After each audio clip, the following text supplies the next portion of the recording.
बस वो यही मेरा तारुफ मुझे हर जगह ले जाने पर मजबूर करता है।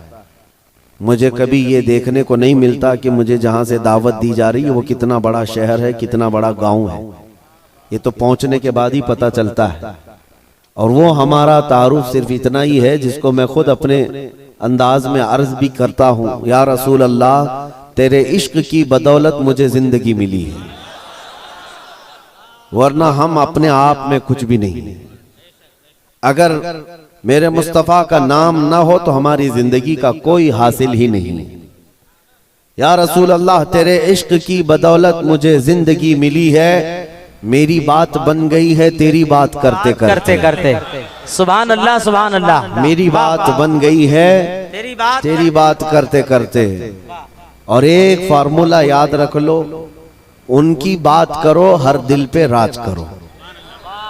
नबी पाक सल्लल्लाहु तआला अलैहि वसल्लम की ज़ाते पाक एक ऐसी अल्लाह तबारक व तआला की बनाई हुई यहाँ दुनिया में शख्सियत है कि सारी दुनिया उस जात के इर्द गिर्द है।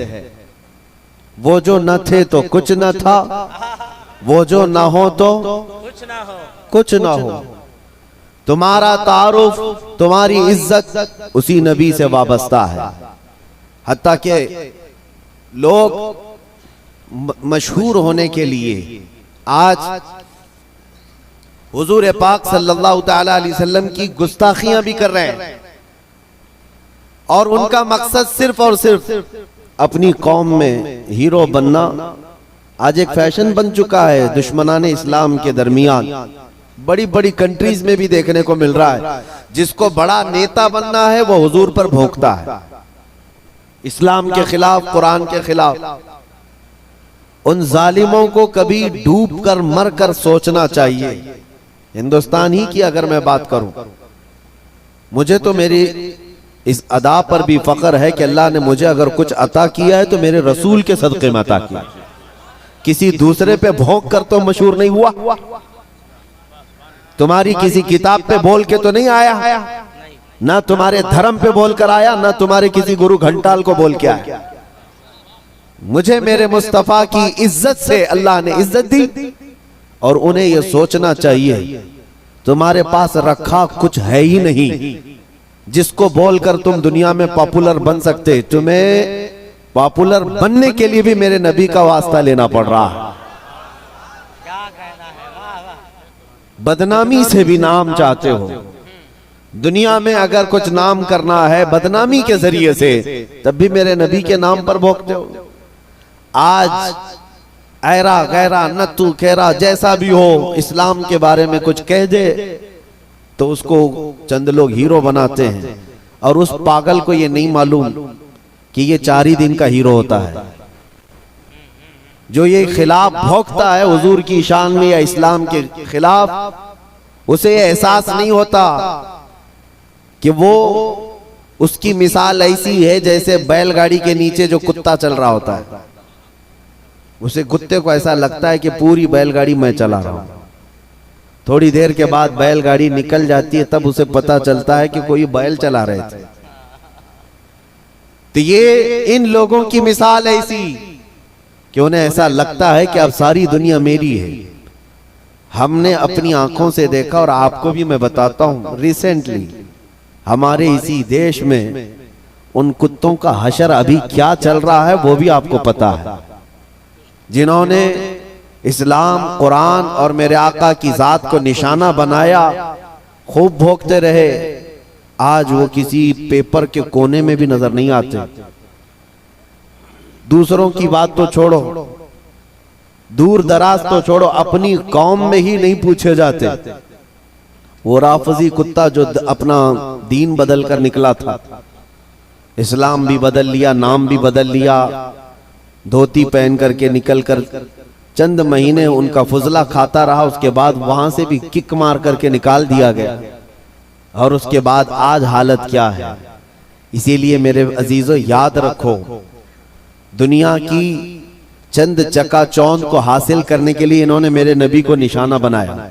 लेकिन एक बात मैं बताऊं, आज से 1400 साल पहले नबी पाक सल्लल्लाहु तआला अलैहि वसल्लम की शान में हस्सान बिन साबित ने कहा था, या रसूल अल्लाह, आपसे ज्यादा हसीन मेरी आंखों ने देखा, सुभान अल्लाह, सुभान अल्लाह, आपसे ज्यादा खूबसूरत किसी माँ ने जना नहीं। उन्होंने हुजूर की तारीफ की थी, अल्लाह ताला ने उनका नाम आज तक जिंदा रखा है। सुभान अल्लाह, हुजूर की शान में तारीफ करने वाले, बाकी जो भौंकने वाले थे उनके तो नाम भी याद नहीं लोगों को। जो इस्लाम के खिलाफ दसीसाकारियां करते हुए अपनी जिंदगियां तबाह कर गए। मैं आपसे पूछता हूं, जिसने बगदाद में मुसलमानों की खोपड़ी से मीनार बना दिया था, वो चंगेज और हलाकू, इनकी कब्रें कहां हैं? जरा ढूंढ के दिखाओ। इनके निशानात कहां हैं? इनकी औलादें कहां हैं? इनके तारीख में वो मकामात क्यों नहीं है आज? लेकिन आज हिंदुस्तान ही नहीं, दुनियाए इस्लाम के जिस खित्ते में भी जाओ, हुजूर पाक सल्लल्लाहु ताला अलैहि वसल्लम के इश्क में बोलने वाला इमाम अहमद रजा हर जगह बोला जाता है। वाह वाह वाह वाह वाह वाह वाह। इमाम अहमद रजा का चर्चा हर जगह होता है। क्यों होता है? इसलिए कि उस आला हजरत ने अपनी जिंदगी हुजूर के इश्क में फना कर दिया था। इसीलिए उन्होंने कहा था, या रसूल अल्लाह, कि जान की इक्सीर है उल्फत रसूलुल्लाह की, खाक होकर इश्क में आराम से सोना मिला। जान की इक्सीर है उल्फत रसूलुल्लाह की। एक पॉइंट समझ करके चलो मेरे अजीजों, मैं आपको यही देना चाहता हूं, आज के हालात घबराने की जरूरत नहीं, बहुत तेजी से अभी बदलेंगे। इम्तिहानात आएंगे अभी तुम्हारे यहाँ, बहुत तेज आंधियां आने वाली हैं ये अगले चंद सालों में। आंधियों से मुराद सिर्फ यही हवाओं की आंधियां मत समझो, कुफ्र और शिर्क की आंधियां, जुल्म और सितम की आंधियां, और दिन दहाड़े जो मुसलमानों का कत्लेआम है ये बढ़ता जाएगा।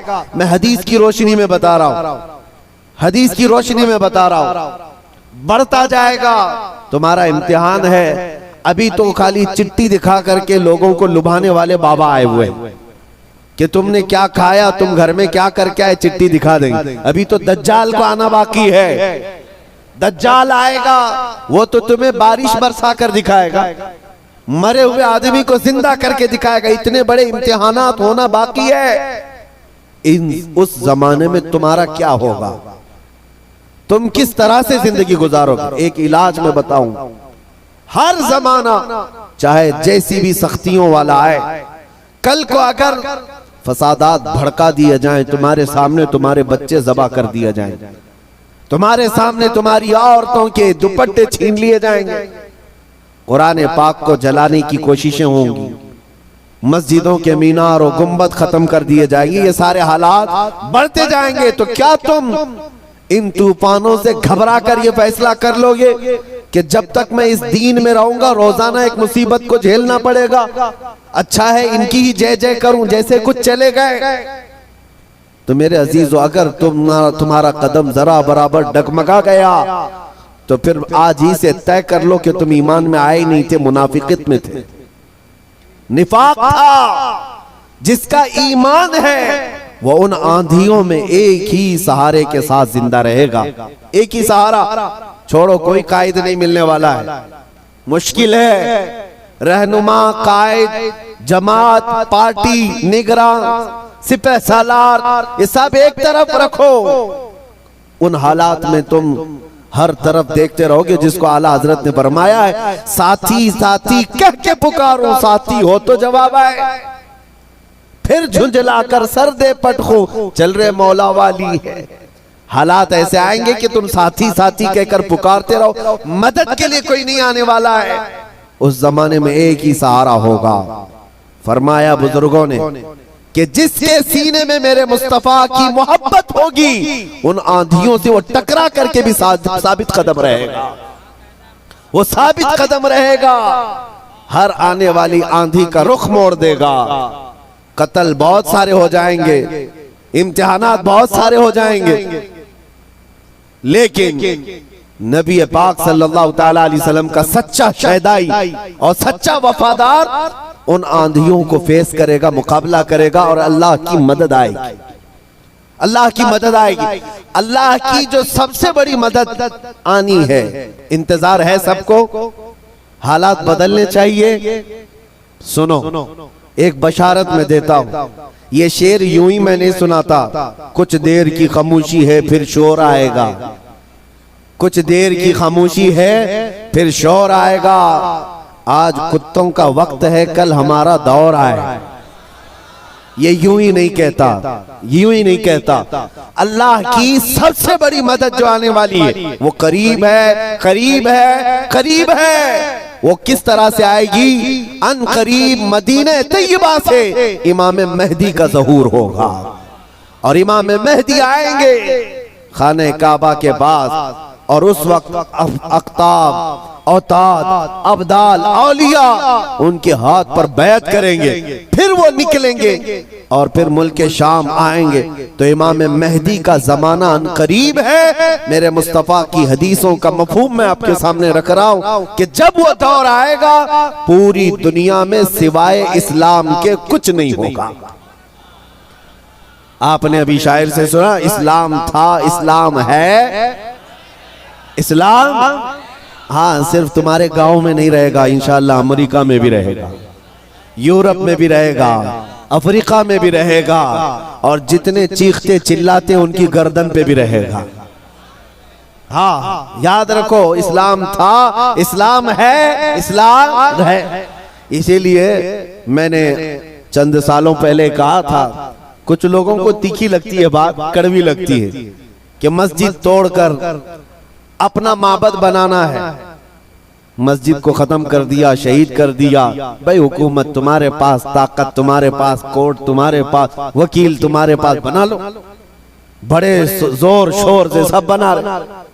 हमसे एक इंटरव्यू वाले ने पूछा आप इस पर क्या कहते हैं? हमने सिर्फ इतना ही कहा कि बनाने के लिए कहो लेकिन थोड़ा किबला देखकर बना लेना।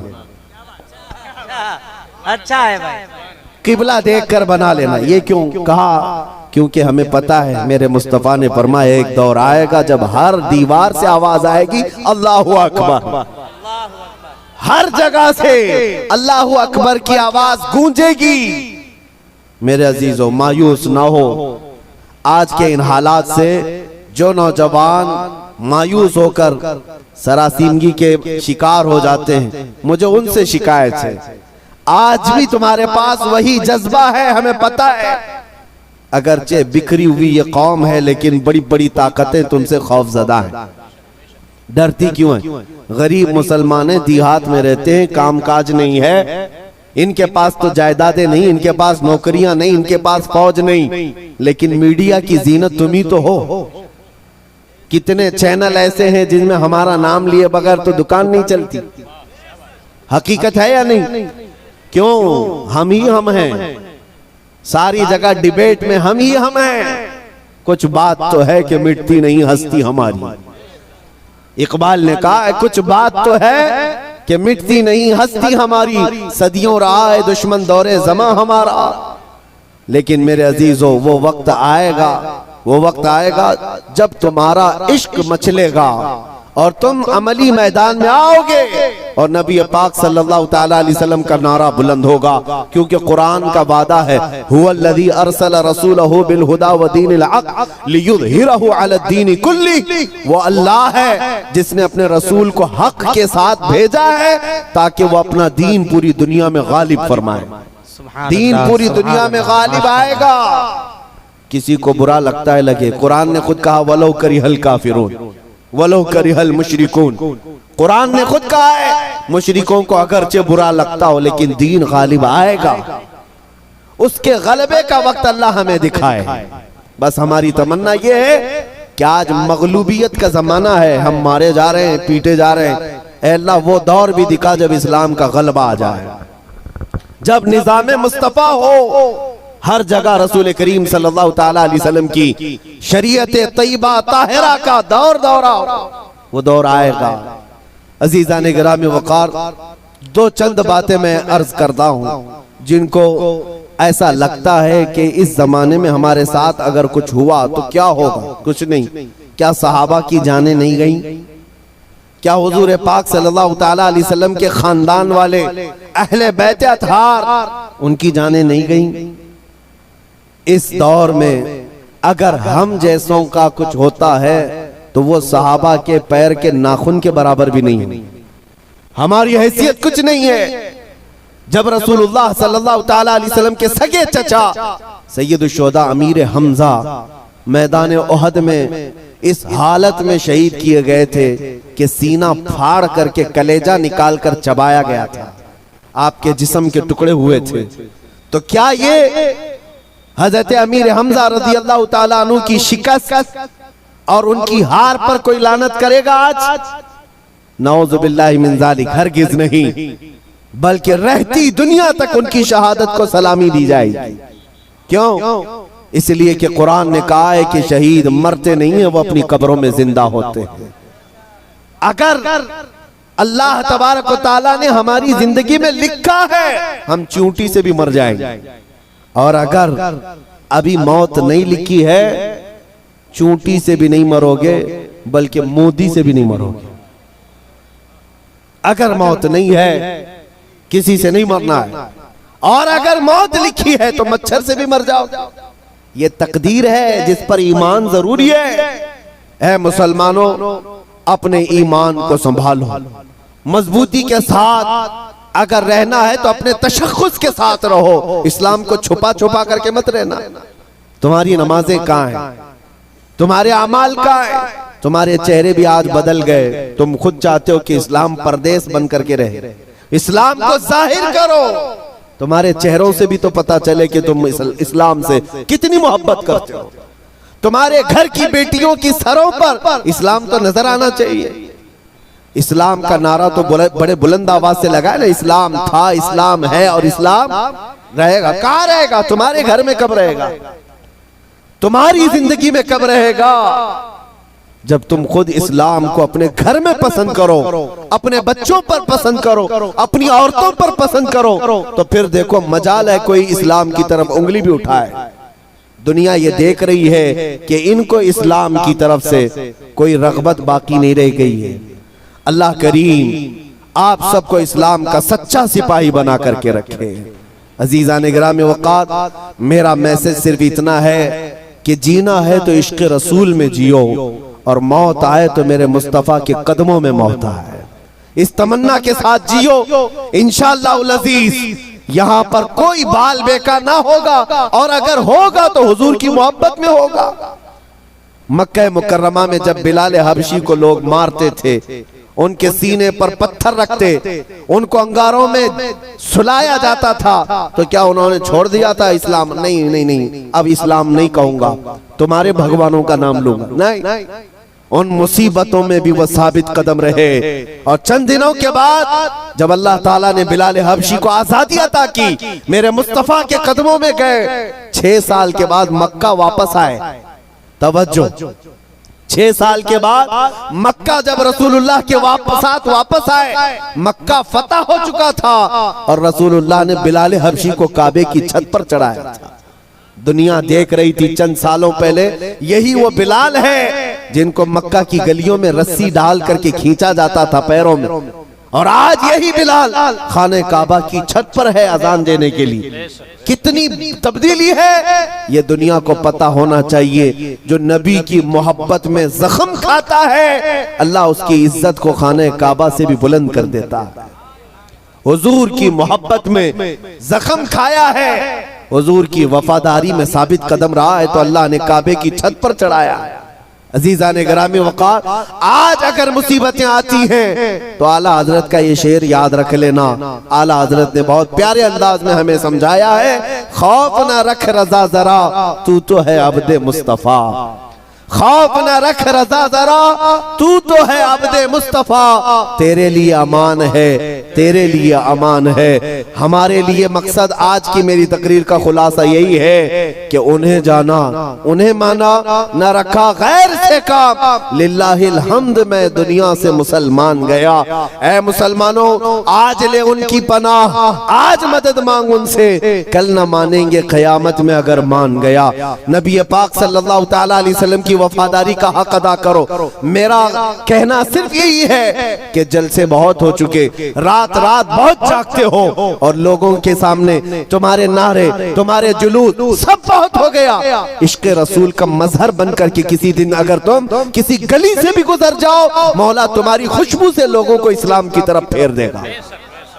इस्लाम की तरफ लोग सिर्फ तुम्हारी खुशबू से आ जाएंगे, तुम्हारी तबलीग की भी जरूरत नहीं होगी। बस शर्त यह है कि तुम मोहब्बत मुस्तफ़ा सल्लल्लाहु अलैहि वसल्लम का पैकर बन करके तो निकलो, तुम्हारे अंदर वो तब्दीली आ जाए। अभी मौलाना आपसे पूछ रहे थे, जलसे का हुसूल यही है कि काश इस जलसे में कोई बैठा हुआ गैरतमंद जवान यह अहद करता कि मैं मेरे मुस्तफ़ा से जान से ज्यादा मोहब्बत करता हूँ, मैं मेरे नबी से जान से ज्यादा मोहब्बत करता हूँ। मैं ये जो कह रहा हूँ हकीकत है या नहीं आपके साथ?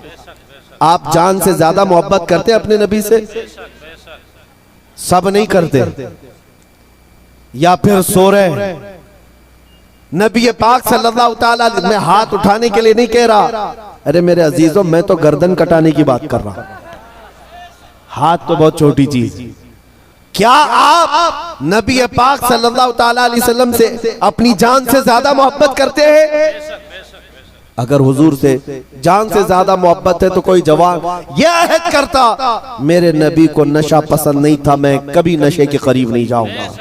मेरे रसूल को कभी गाने पसंद नहीं थे, मैं गाने कभी नहीं सुनूंगा, तर्क कर दूंगा। नबी पाक सल्लल्लाहु ताला अलैहि वसल्लम ने शराब के लिए हराम फरमाया है। शराब तो दूर की बात है, कोई छोटे से हल्के कतरे को भी मैं हाथ नहीं लगाऊंगा, इसलिए कि मेरे आका ने फरमाया शराब पीने वालों को कल क़यामत के दिन जहन्नमियों का खून और पीप खौला करके पिलाया जाए। हम में से कोई वो अजाब सहने के काबिल नहीं। ये अहद करके उठता तो ये हकीकत में इश्क रसूल का मुजाहिरा होता, ये हुजूर से मोहब्बत का हदिया होता। लेकिन होता यही है कि तुम्हारे अंदर नारे लगाने की ताकत बहुत ज्यादा है, और हुजूर पाक सल्लल्लाहु ताला अलैहि वसल्लम के लिए मर मिटने की बात करने का जज्बा भी है, लेकिन अपनी जिंदगी में बदलाव लाने का जज्बा क्यों नहीं? हुजूर पाक का वास्ता देता हूं, जिंदगियां बदल डालो, जिंदगियां बदल डालो। और अगर तुमने अपने मोहल्ले से शुरुआत की, देखते ही देखते ये फिजा पूरे मुल्क में कायम हो जाएगी, पूरे मुल्क में कायम हो जाएगी। तुम अपनी मस्जिदों की पाबंदियां शुरू कर दो, तुम्हारी मस्जिदें भरी हो तुम्हारे नमाजों से, तुम्हारे सजदों से। एक बात मैं आपको बताऊं, हमारे इलाके में एक मुहावरा कहा जाता है, एक मुहावरा है, खुला मैदान होता है तो कुत्तों का राज होता है। अगर मैदान में कोई आता जाता नहीं है तो कुत्ते राज करने लग जाते हैं। साहब कचरा भी वहीं पर, कुत्ते भी वहीं, एक दूसरे को भौंक रहे हैं, चढ़ रहे हैं, कूद रहे हैं। यही है, ये मुहावरा ही नहीं हकीकत भी है। जब तुम्हारी मस्जिदें आबाद होंगी, किसी कुत्ते की मजाल नहीं होगी कि मस्जिद की तरफ आंख उठा कर देखे। तुम्हारी मस्जिदें वीरान हो गई, मस्जिदें खाली होने लगी, जिसकी वजह से ऐरा गैरा नत्थु खेरा मस्जिदों की तरफ आने लग गया। मीनार पर कभी हमले, गुंबदों पर कभी हमले। ऐ नौजवानों, ये मस्जिदें आज तुम्हें पुकार रही हैं, आ जाओ मुझे आबाद करो, आ जाओ मुझे आबाद करो। एक नहीं कई मस्जिदें शहीद होने की कगार पर हैं। इसीलिए आज बदलो, आज ले उनकी पनाह, आज मदद मांग उनसे, कल न मानेंगे कयामत में अगर मान गया। मेरी तकरीर का खुलासा मैं लुब्बे लुबाब आखिर खत्म इस बात पे करता हूँ, नबी पाक सल्लल्लाहु ताला अलैहि वसल्लम के इस नुक्ते पर जमा हो जाओ, अल्लाह करीम तुम्हें क्या नहीं देगा। तुम आज ये सोचते हो हमारी सियासत कैसे, हमारी हुकूमत कैसे मिलेगी, हमारी क़ियादत कैसे मिलेगी, हमारी खोई हुई दौलत कैसे आएगी, सब आएगा। अरे ये कोई चीज ही नहीं है, बल्कि अल्लाह रब्बुल इज्जत के कुरान पाक की आयत की तर्जुमानी करते हुए आशिक रसूल कहता है कि मोहम्मद से वफा तूने, कि मोहम्मद से वफा तूने तो हम तेरे हैं। ये जहां चीज है क्या, लौह कलम तेरे, ये सियासत चीज है क्या, लौह कलम तेरे है, हुकूमत चीज है क्या, लौह कलम तेरे है। अल्लाह करीम तुझे लौह कलम अता कर दे, बस शर्त यह है कि मेरे मुस्तफा से मोहब्बत करो। हमें करनी है शहंशाह बतहा की रजा जोई, वो अपने हो गए तो रहमते परवरदिगार अपनी। मौला करीम कहने सुनने से ज्यादा अमल की तौफीक अता फरमाए। ऐ रब्बे करीम हमें उस वक्त तक मौत न दे जब तक तू और तेरा रसूल हमसे राजी ना हो जाए। व आखिर दावाना अनिल हम्दुलिल्लाहि रब्बिल आलमीन। अस्सलामु अलैकुम।